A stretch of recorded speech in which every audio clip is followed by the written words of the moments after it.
Ok. Bonjour, mon nom est Mélanie Fritchan. On se trouve ici, aujourd'hui j'ai une invitée, Corinne Gouget. On se trouve à Bruxelles le 22 avril 2014. Et à l'occasion d'un scanning de radiofréquence pour la défense des victimes du terrorisme électronique de l'International Center Against Abuse of Cover Technologies, ISAACT.org, en collaboration avec UCATCH, la European Coalition Against Covert Harassment. Et aujourd'hui, j'ai à ma droite mon invitée Corinne Gouget, qu'on vient de scanner. Et Corinne va nous dire quels étaient les résultats de ce scanning. Donc bonjour Corinne. Bonjour. Enchantée donc, de t'avoir aujourd'hui ici et qu'on a eu l'occasion de te scanner. Ben oui. Et si j'ai bien compris, on a eu des résultats qu'on n'attendait pas forcément. Donc moi, ça fait 10 ans que je suis revenue en France cette année et j'ai pas pris un seul médicament, j'ai pas été à l'hôpital. J'ai dû voir un médecin 2 fois en 10 ans, je mange sainement, le plus mieux possible, j'évite tout ce qui est OGM, tout ce qui est additif, parce que c'est ma bataille. J'évite tous les chewing-gums parce que je sais aussi qu'en plus de l'aspartame, il y a des nanoparticules dans le dioxyde de titane.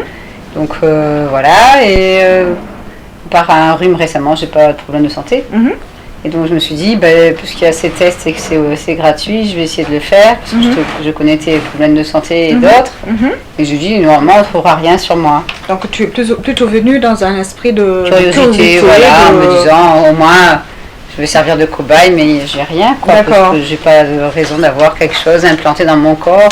Je fais attention, enfin, je pense faire attention. Et tu n'avais pas de symptômes non plus? Non, c'est des symptômes, en fait, je ne les connais pas tous, à part... Tu n'avais pas des chocs électriques, des palpitations cardiaques, j'ai pas de chocs électriques, j'ai pas de... Des problèmes de mémoire, non, j'ai pas de problème de mémoire. Partout, d'horribles maux de tête. Non, jamais. D'accord. Et donc, j'ai des fois des problèmes pour d'insomnie le matin tôt, je me réveille, puis je me dis mais non, il est 5 heures, on dort pas. D'accord. Ça j'ai de temps en temps, mais je me dis que c'est peut-être les antennes relais de téléphonie mobile qui sont pas trop loin de chez moi. C'est tout quoi. Fatigue extrême? Non. Non. Donc globalement tu te sentais bien? Des fois, une fatigue quand je suis revenue de tournée il y a 10 jours et puis que j'avais ce rhume qui me fatiguait, donc je partais me coucher pendant 1 heure, après ça allait mieux. Et bon voilà, je me dis c'est rien, rhume, tu te faisais croire que tu pouvais être une victime du terrorisme électronique et victime d'implantation non consensuelle. Donc maintenant Diane t'a scanné. On a testé, ouais. Et quels étaient les résultats en fait de ce scanning? Elle était très surprise parce qu'elle pensait trouver rien sur moi. Et toi aussi d'ailleurs? Moi aussi, moi je suis allée à chaque fois, je fais rien. Pour une Gouget quand même. Et donc du coup elle a commencé à sentir quelque chose là où j'ai une petite tache presque bleue là, tout petit. Après elle s'est descendue, elle a trouvé quelque chose là, au niveau de là, puis là ça a sonné très fort. Oui. Jusque par là. Et puis après, elle a trouvé quelque chose au niveau de l'épaule quand je me suis retournée. D'abord au niveau derrière l'oreille, là. Elle dit que c'était très courant, vers l'épaule. Et puis après, je me suis tournée. Donc là, elle a testé, elle a trouvé beaucoup de résonance sur la colonne vertébrale. Oui, ça j'ai vu, entendu. Impressionnant. C'était vraiment très très fort, je confirme. Très fort sur le dos. Alors, est-ce que ça peut être juste sur le dos et ça ressort par devant? On ne sait pas. Elle a trouvé aussi par là, sur le côté. Et puis les jambes, il n'y avait rien. Et alors les pieds, c'est c'est drôle parce que sous ce pied, tu vois, j'ai comme un petit durillon que des fois je ponce avec une pierre ponce en me disant c'est à force de marcher avec mes bottes, ça doit être comme une petite, je sais pas, un durillon. Et en fait là, ça sonne vraiment fort, quoi. Et surtout vers ce point-là. Alors comment on peut... Ce serait très courant d'avoir des implants dans les pieds en fait. Mais ça serait ça, ce petit truc dur là? Je ne sais pas si c'est ça, mais peut-être que ce changement de peau a été peut-être provoqué par cela. Mais moi je confirme que personnellement j'ai des implants dans les pieds qui font extrêmement mal. Et c'est vraiment très courant. D'accord. Et elle a trouvé aussi un peu sous l'autre pied, mais là j'ai rien apparemment. Mais... est moins fort que celui-là. Donc, je veux juste rappeler à nos notre spectateur que IceAct, en fait, ce qu'on fait, on ne découvre pas d'implants, parce que souvent les gens disent combien d'implants Diane t'a trouvé. C'est pas ça, on scanne les gens pour les émissions de radiofréquences. Mais le corps humain n'émet pas des radiofréquences d'habitude. Ce n'est que le cas s'il y a un ou plusieurs implants qui ont été implantés sans consentement informé. Et donc du coup, si c'est implanté, dans le cas où ça serait implanté dans ma colonne vertébrale, ou sous mon pied, ou là, ou derrière mon oreille, à quelle occasion, comment ça aurait pu être possible?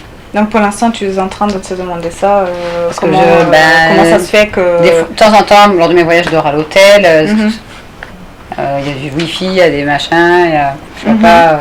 La plupart du temps, je dors chez des gens, donc je ne peux pas venir m'implanter chez des gens. On ne t'a pas opéré récemment?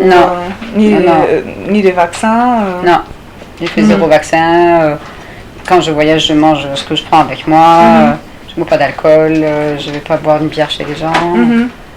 Je ne me fais pas inviter par des gens importants au restaurant parce que je sais bien ce que je risque étant conférencière sur la malbouffe. Donc, je me demande comment ça aurait pu être...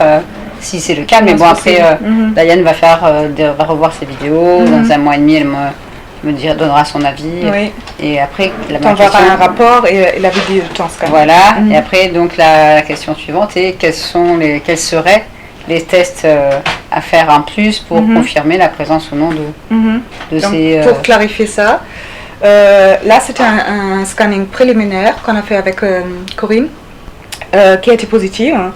Pour nous, ça veut dire simplement qu'on doit faire plus d'études sur Corinne encore. C'était la première phase du protocole de scanning de l'IceAct. La deuxième phase consiste, c'est plutôt une phase propre à l'individuel. On demande aux endroits où Diane a pu mesurer les émissions venant de ton corps. On te demanderait de nous aider avec de l'imagerie médicale, c'est-à-dire soit un scanner, soit un IRM. Parce que si tu as beaucoup de chance et que ces implants sont encore la vieille technologie, donc dans la chance dans ta malchance, quelque part, on peut le trouver. Si sur le IRM ou le scanner que tu feras, si on voit un petit objet lumineux, à l'endroit même où Diane a pu mesurer l'émission, alors ça pourrait correspondre, donc ça corrobore quelque part les preuves. Mais la preuve ultime, en fait, c'est la troisième phase, c'est-à-dire qu'on va te rescanner dans une cage de Faraday. Et là, si c'est positif, si les résultats d'aujourd'hui ils sont confirmés, ça veut dire qu'on apporte la preuve scientifique à 100% sûre que ton corps émet des radiofréquences, même en environnement protégé, et que donc je pense que tout le monde peut déduire ses propres conclusions. Donc entre maintenant et le jour où on fera dans la cage de Faraday, il faudrait que je fasse un IRM ou des radios? Oui, donc ça c'est pas génial pour la santé les IRM? Non, c'est pas génial, mais... Et sous quel prétexte je vais faire ça? Bon, là, on ne dit jamais aux personnes d'aller chez leur médecin et dire voilà, j'ai fait un scanning de radiofréquence, on m'a trouvé des implants non, sinon on m'enferme. Mais voilà, ça il faut faire très attention. Mais il y a certaines façons normalement, si tu as un médecin consensueux qui doit ordonner certains examens, par exemple, si tu dis que tu as horriblement mal, bon, chez toi, on n'a pas trouvé tellement de points dans la tête, j'ai compris. Non, peut-être derrière, donc pour les IRM, ça ne me dit pas grand-chose en fait, d'y aller. Oui, je comprends. Ou alors dire, voilà, mais en fait, si tu veux que normalement il doit ordonner ce genre d'examen, d'y aller et dire que par exemple dans le dos, tu as extrêmement mal, tu as même mal, tu as mal à marcher ou je ne sais pas quoi. Tu ne mens pas vraiment, tu peux avoir des douleurs là. Mais normalement, ton médecin, quand il est consensueux, il doit normalement donner ce genre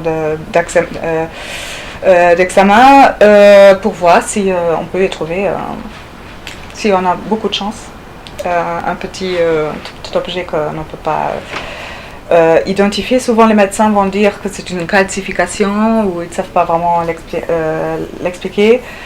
Mais nous, en général, on sait ce que c'est, ou disons que si ça correspond, en plus là où elle a mesuré l'émission qui vient de ton corps, si ça correspond l'endroit, c'est déjà... La première étape, j'attends son résumé d'ici un mois et demi. Oui, donc ce qui va maintenant, on fournit à toutes les victimes qu'on scanne un rapport avec les résultats exacts de leur scanning et la vidéo de ton scanning. D'accord. Voilà. Donc, en tout cas, je voudrais te remercier de l'avoir fait. Je ne sais pas s'il faut être trop content des résultats. Moi, je sais, mais au moins, tu savoir rien. Voilà. Et puis finalement, j'aurais peut-être reconditionné quelque chose. Oui, voilà. Je dormirai ce soir quand même, n'hésitez pas. Disons que les preuves que tu as là maintenant, il faut les considérer comme preuves circonstancielles. Circonstancielles. Mais néanmoins, ça montre bien que trouver des émissions de radiofréquence venant d'un corps humain, c'est quelque chose de très exceptionnel. En plus, j'ai pas de téléphone portable. Voilà, exceptionnel, très, très particulier. C'est pas, en tout cas pas normal. D'accord. Donc, ben voilà. Hein. Mais en tout cas, merci pour ton courage. Tu sais. Et voilà, on va suivre mais ça. Courage à toi, surtout parce que toi, tu souffres plus que moi, je pense. Merci. Voilà. Voilà. Au revoir. Au revoir.